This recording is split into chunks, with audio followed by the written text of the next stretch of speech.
Les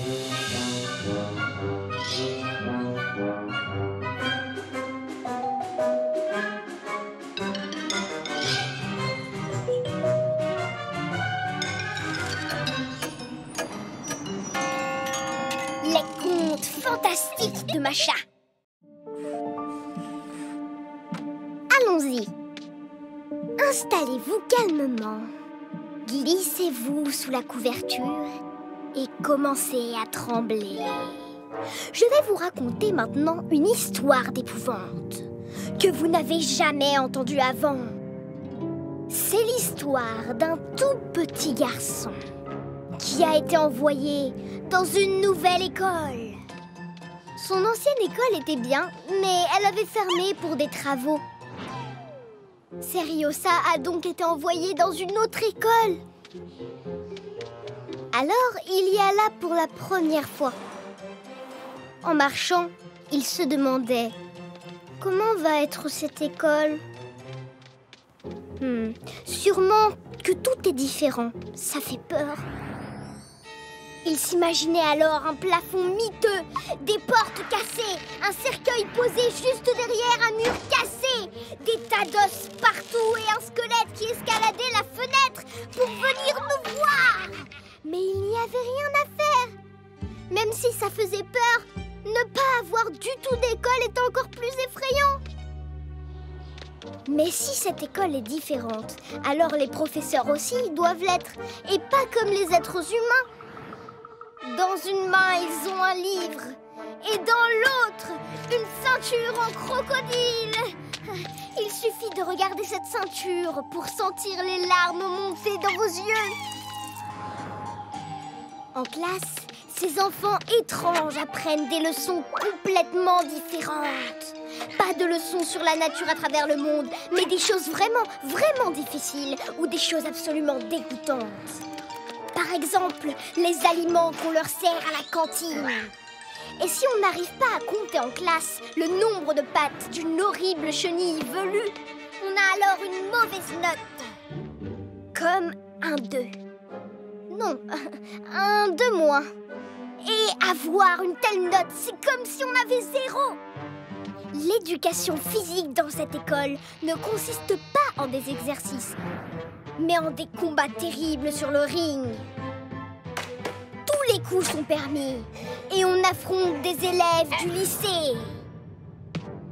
Si on perd, mais que par miracle, on reste en un seul morceau, on est alors collé à l'école. Et pas juste 2 heures, mais collé toute la nuit. Il faut alors faire des rondes dans l'école vide et effrayer les rats. Pour qu'ils n'aillent pas dans la salle de biologie, s'amuser avec le squelette dans le placard. Si vous survivez jusqu'au matin et que votre mère vient vous chercher, alors elle sera complètement différente et méconnaissable. Elle vous prendra par la main pour rentrer à la maison, mais la maison sera aussi complètement différente. Alors Seriosa en cria même de terreur.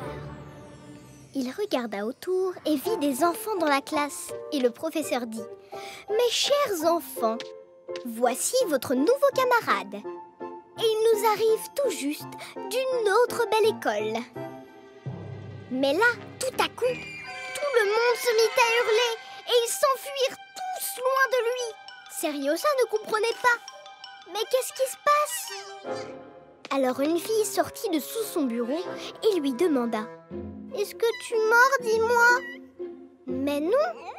Je ne mords personne, mais j'ai l'air fou. Mais alors, est-ce qu'il y a un monstre dans ton sac? Mais je n'ai que mes livres. Il n'y a aucun monstre là-dedans. Attends, tu as peut-être une drôle de maladie bizarre. Et bim! À cause de toi, toute la classe va l'attraper. Mais pourquoi je serais malade? Je mordrais ou aurais-je un monstre dans mon sac? Tu n'es pas d'ici. Et en plus, il paraît que tu arrives d'une autre école. Seriosa éclata de rire et réalisa finalement qu'il n'y avait vraiment aucune différence. Toutes les écoles sont pareilles.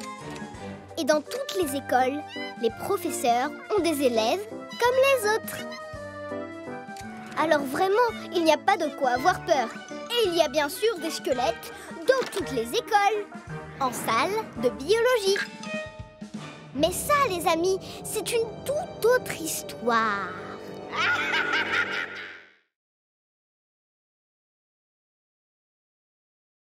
Les amis, qui a peur d'aller dans les bois? Prêt à écouter l'histoire d'une forêt, un marécage, des ravins et des crevasses? Alors écoutez cette histoire. Dans une vieille maison, près d'une vieille forêt, vivait un homme nommé Senya. Il adorait sa chienne Princesse. Un jour, elle mangea de la viande, mais elle avait peur que Senya la dispute pour ça. Alors elle s'échappa dans la forêt. Quelqu'un devait aller la chercher. Mais Senya avait peur d'aller dans la forêt, car il avait peur de se perdre. Mais il devait y aller. Il soupira, ferma les yeux de peur et partit. Hé, princesse! Princesse! Où es-tu? Il se heurtait aux branches et se cognait la tête. Mais il ne voulait pas ouvrir les yeux, car il avait trop peur. Alors il crut entendre quelque chose à gauche. Et à droite. Et au-dessus. Effrayant! Pendant un moment, Senya marcha à travers les marécages, les ravins, les crevasses. Il arriva au milieu des pins et très vite, il fut complètement perdu. Ça y est, se dit-il. Tout est fini pour moi et mon chien. Ma pauvre princesse, je ne te retrouverai jamais.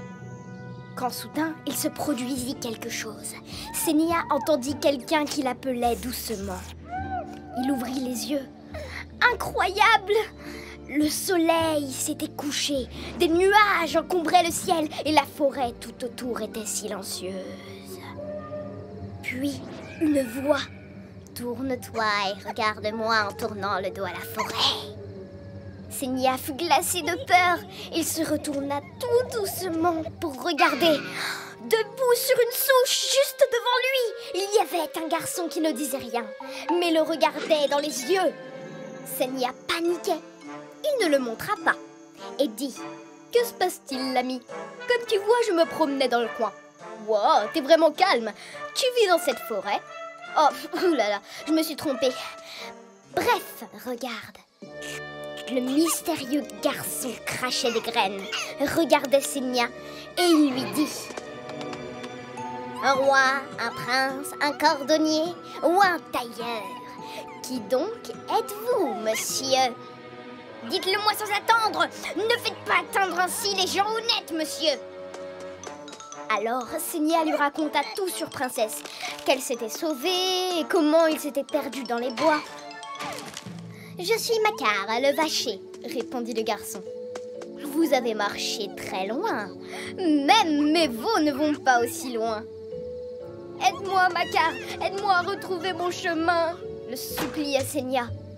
Quand j'étais à l'école, je ne faisais pas mes devoirs de science et je ne sais même pas reconnaître les points cardinaux ou utiliser une boussole. Alors j'ai peur d'aller dans les bois. Makar soupira. Je le savais! Il y en a beaucoup des ramasseurs de champignons comme vous qui se perdent tout le temps. Mais je vais vous aider. Je vous aime bien. Et ils partirent en marchant tranquillement dans les bois. Alors qu'ils marchaient, ils regardaient Senya, lui montrant le chemin à suivre et en hochant doucement la tête. L'atmosphère devenait pesante. La forêt était plus dense. C'était effrayant. Tout à coup, apparut une lumière devant eux. 2 et même 3. Alors, quand Senya leva la tête, eh bien, il reconnut enfin son beau village au loin. « Merci beaucoup, Makar !» dit Senya au petit garçon pour le remercier de son aide. Oh, mais le gardien de vache avait disparu, comme s'il n'avait jamais été là. Confus, Senya rentra dans sa vieille maison. Oh! Princesse était déjà assise devant la porte, en remuant la queue. Princesse n'était pas perdue du tout. Elle avait vite retrouvé la maison, car elle avait un bon sens de l'orientation. Chez tous les chiens, c'est inné, mais les enfants, bien sûr, eux, doivent l'apprendre. Et ils n'auront plus peur de marcher dans la forêt.